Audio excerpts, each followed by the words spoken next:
And this certainly gives us an opportunity to talk more rands and cents for you. South Africa's 2026 national budget expected to focus on strengthening revenue collection, improving government efficiency and stimulating economic growth. National Treasury says the spending plans aim to support vulnerable households while ensuring responsible spending. There's also a focus on stabilizing public finances as the country continues to manage high debt levels estimated between 76 and 78% of GDP. Let's distill through all of this for you now. Bring in SABC News economics reporter Nompumelelo Siziba, leading our team in Cape Town in the lead up to 2 o'clock later today, Nompumelelo, and it might be relatively cloudy where you are in Cape Town. Hopefully that doesn't cast any clouds over that speech when the finance minister finally takes to the lectern. Thanks very much, Ayanda. Well, you know what Cape Town weather is like. It's very temperamental, but of course we are in this majestic land of the Western Cape, and in Cape Town where we have, of course, the lovely sea and beautiful sights and places to go. Of course, we know that Cape Town has been attracting quite a lot in the area of tourists, and this is an area that, of course, needs to continue to be invested in and incentivized, so that's one way that there can be the creation of jobs. All right, so now we're going to get into it now with my colleague Bulelani Phillip. He's standing by in the precinct. He's been speaking to a number of politicians, and we're going to hand it over to him. Bulelani, over to you.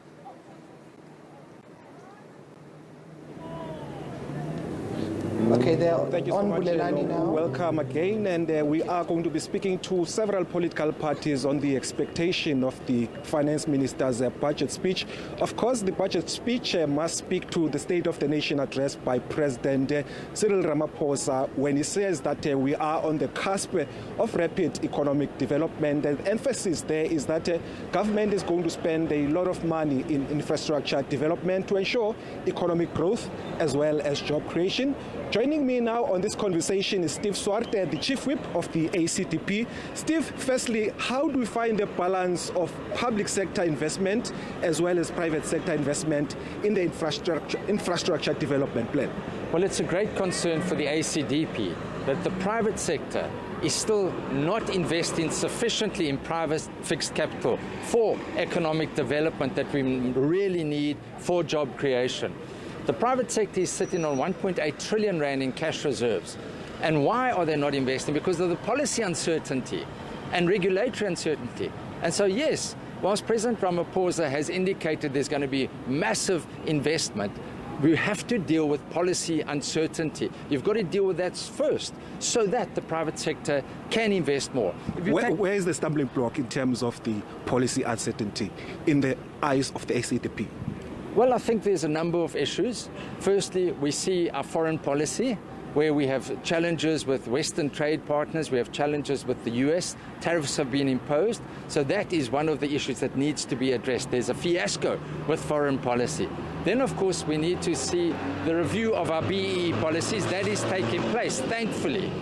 But that is only empowering a small group, and many, many people are not being empowered by that. So that needs to be reviewed. In our mining sector, it is an absolute disgrace that we haven't benefited more from the commodities boom. That due to uncertainty with policy that has resulted in our mines not investing with capital investment from the private sector. Far more can be done, and we should have a massive tax windfall. We're expecting a small tax windfall in that regard, but it should be far more.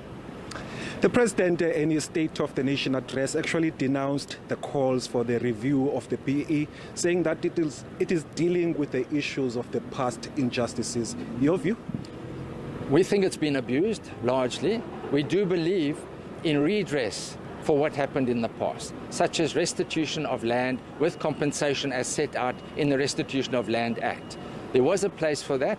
We believe a sunset clause should be introduced, and that there should be far more broader development that encourages and does not only benefit a few politically connected people that become multi-billionaires. And that is what we have seen. And that is why we fully support a review of the BEE system. We also believe when it comes to the increasing of taxation that it is not something that we would support. VAT last year was an absolute debacle to even increase that. We've got many, many poor people. We've got households that are struggling. And thankfully, we see SARS is now collecting more funds. We've got to collect more funds, and then we need to ensure that personal taxes are not increased, VAT taxes are not increased. But then again, we do support the looking at taxing online gambling. That is devastating our communities that are trying to put some money in to try to gain something there. That must be taxed more. Indirect taxes like the fuel levy and also addressing the issue of the high cost of living.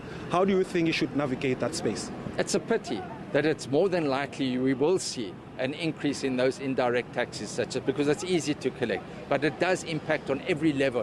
It impacts your fuel, your transport, your food prices. So whilst we understand that it will probably introduce, that's not something that we would like. We would rather like to see cut unnecessary expenditure, cut wasteful expenditure, cut that procurement expenditure that is so corrupt, collect those tens of billions of rands that have been stolen. It's been highlighted in the Zondo Commission. We can collect those tens of billions of rands and put those people behind bars. That is what we need to do, and then we can balance our budget. We can also look at the ghost workers, those people that don't even exist.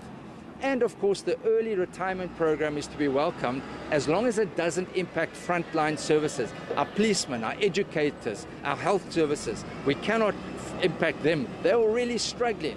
So it's a fine balance that will need to be achieved. But we do believe that there's hope for the nation and that the ship of state finances is starting to move in the right direction. And we're not part of the GNU, but we genuinely are starting to see. But what we do need, we need a fiscal anchor for when there are storms. And that could be the primary surplus budget, which can act as an anchor when things go wrong and there's a shock when you have geopolitical forces acting. But we see our gold prices up, we see our silver prices up, we see the JSE is increasing, the rand is quite strong, so there's a lot of good news. But taxpayers are demanding value for every rand of tax that they spend, and everyone pays tax. Indirect taxes, we would hope that there'll be some fiscal relief for bracket creep for salary earners, at least that. But this budget, from our perspective, needs good stewardship of state resources. It needs us as servant leaders to serve the people of South Africa and to ensure that the services are improved. How can there be no water? That is a disgrace in Johannesburg and other areas. We've got to improve our education. We have to improve our health services. And as you know, myself, as one of the longest serving member of the Justice Portfolio Committee, our people do not feel safe in their homes, public places, schools, businesses. We've got to maintain law and order. And that is why we welcome the Madlanga Commission, the ad hoc committee. We've got to exclude the rot in our law enforcement services. We've got to make sure that law and order is maintained in society. So there's hope for our nation. There's definitely hope. And we look forward to seeing how that is translated into today's budget. All right, thanks so much. Steve Swart, the Chief Whip of the ACDP. A lot of talking points, and we will be continuing with political expectations.